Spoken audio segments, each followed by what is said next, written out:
Hello everyone. इससे पहली video में हमने एनसीईआरटी क्लास 5 इंग्लिश में यूनिट 10 की पोएम मालू भालू की रीडिंग और उसका हिंदी एक्सप्लेनेशन किया था। अब हम इसके क्वेश्चन आंसर्स करेंगे, तो चलिए शुरू करते हैं। First question is, where did the polar bear live with her family? Answer is, the polar bear live with her family in an icy layer. Second question is, what did Malu learn to do from her parents? Malu ने अपने parents से क्या करना सीखा? Answer is, Malu learn to catch big and small fish. She learn all the things her parents knew. Third question is, where did Malu want to travel? Answer is, Malu wanted to travel beyond the big blue sky.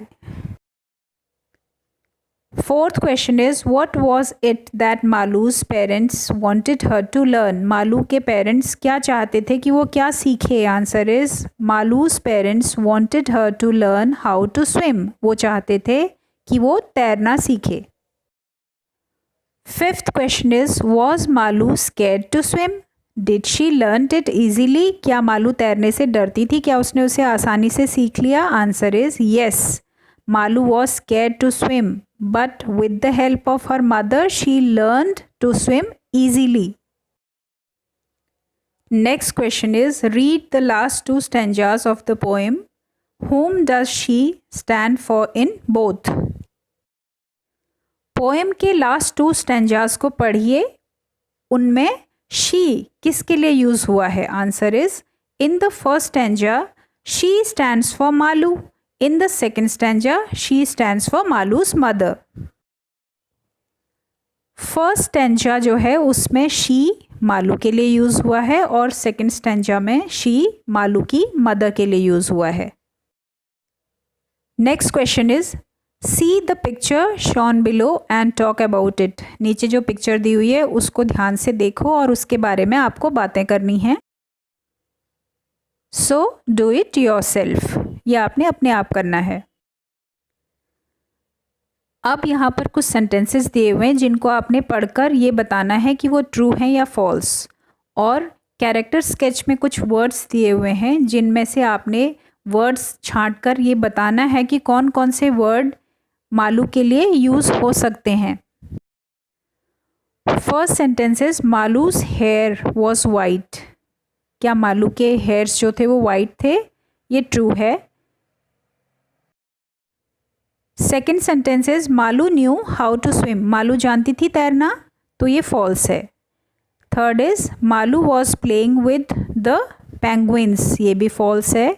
Malu was good at catching fish. ये true है।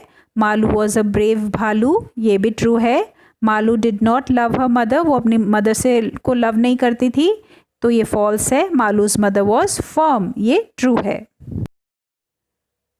अब इन words में से जो word Malu के लिए हम select कर सकते हैं वो हैं impatient, female, white, adventurous, clever and young. Now right a detailed character sketch of Malu भालू। अब आपको मालू भालू का कैरेक्टर स्केच राइट करना है, लिखना है। तो हम लिखेंगे, Malu was a young female bear. Her mane was white and shiny. She was clever and learned to catch fish easily. She was impatient to go far away from home. This shows she was adventurous. Malu did not know how to swim. Her mother tried to teach her how to swim. At first, Malu was afraid of water, but she learned to swim quickly and naturally. Let's talk. Read the following passage carefully. अब नीचे एक paragraph दिया हुआ है जो आपको ध्यान से पढ़ना है। One day Meena plucks a mango and brings it home. Her grandmother gives the larger piece to Raju because he is a boy. Meena protests. After all, she brought the mango and she is the elder of the two. She insists she has a greater right over her share. Her father comes to her help and divides the mango equally. एक बार मीना एक आम तोड़कर लाती है और आकर अपनी दादी को देती है, तो उसकी दादी उसका जो बड़ा सा पीस होता है वो राजू को दे देती हैं, क्योंकि वो एक लड़का है। इसके खिलाफ मीना आवाज़ उठाती है, क्योंकि वो कहती है कि वो आम तोड़कर लाई है और वो बड़ी है तो उसका बड़ा पार्ट उसे मिलना चाहिए। इसमें उसके पिताजी आते हैं, उसके पापा आते हैं। वो क्या करते हैं कि आम को बराबर भागों में बांट देते हैं। Now answer the questions. अब आपको क्वेश्चंस के आंसर देने हैं। First is who brought the mango home. घर आम तोड़कर कौन लाया? Answer is Meena brought the mango home. Second is why did Meena's grandmother give a larger piece to Raju. Meena की ग्रैंड मदर या दादी ने बड़ा पीस राजू को क्यों दिया? Answer is Meena's grandmother gave Raju a big piece because he is a boy. Third is who do you think should have got her larger piece. Answer is, I think Meena should have got the larger piece. Now using the following clues, write about yourself in the space below. Name, place you live in, physical features, habits, likes and dislikes, etc. अब आपको यहाँ पर अपने बारे में लिखना है। नीचे जो क्लूज दिए हुए हैं जैसे name, place you live, physical features, habits etcetera, इन सब को यूज़ करके आपको अपने बारे में लिखना है। तो आप लिख सकते हैं माय नेम इज़, यहाँ पर आप अपना नाम लिख सकते हैं जैसे मैंने लिखा है, my name is Aashna, I live at Bharatiya colony in old Delhi, I have a fair skin, black hair and average body, I have dark brown eyes and have pleasing personality, I like to listen to music and play badminton, I do not like getting up early in the morning on holidays. Next question is, what are the things your mother asks you to do? आपकी mother आपको क्या काम करने के लिए कहती हैं? उसमें से आपको जो काम करना पसंद है वो भी आपने लिखना है और जो काम करना आपको पसंद नहीं है वो भी आपने लिखना है। तो things you like to do, जो आपको करना पसंद है उसमें हम लिख सकते हैं give company to my younger brother, help my grandparents, serving food to all, go to buy provisions. और things you do not like to do में हमने लिखा है help her in cooking, looking after home in her absence, refilling water bottles of refrigerator, make my own bed.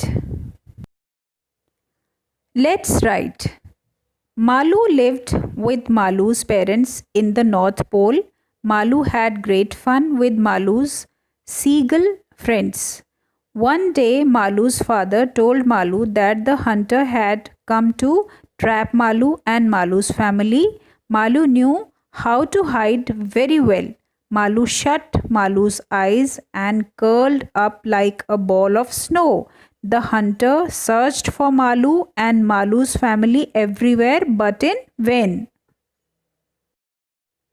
Malu अपने parents के साथ north pole में रहती है। मालू अपने दोस्तों के साथ बहुत मज़े करती है। एक दिन मालू के फादर ने बताया कि मालू और उसके फैमिली को पकड़ने के लिए शिकारी आ रहे हैं।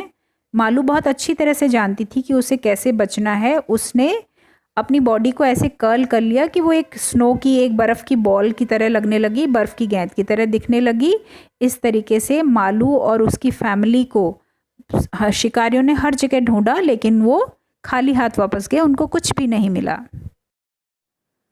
We can avoid repeating the names by using certain other words. हम नेम्स को कभी कभी रिपीट नहीं करते, उनकी प्लेस पर दूसरे वर्ड्स बोल देते हैं। स्टडी द टेबल बिलो, जैसे नीचे टेबल में दिया हुआ है। पर्सन स्पीकिंग सिंगुलर में आई, मी, और प्लूरल में हम यूज़ करेंगे वी और अस। पर्सन स्पोकन टू यू, और प्लूरल में भी हम इसके प्लेस पे यू ही यूज़ करेंगे। अदर पर्सन्स, प्लेसेस और थिंग्स में ही, हिम, शी और हर और इफ़, और इनकी जगह हम प्लूरल में यूज़ कर सकते हैं दे और them.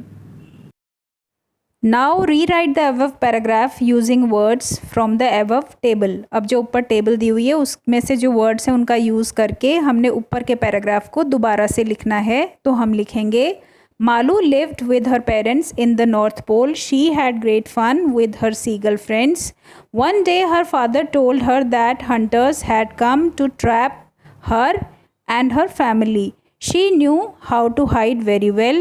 She shut her eyes and curled up like a ball of snow. The hunters searched for her and her family everywhere but in vain.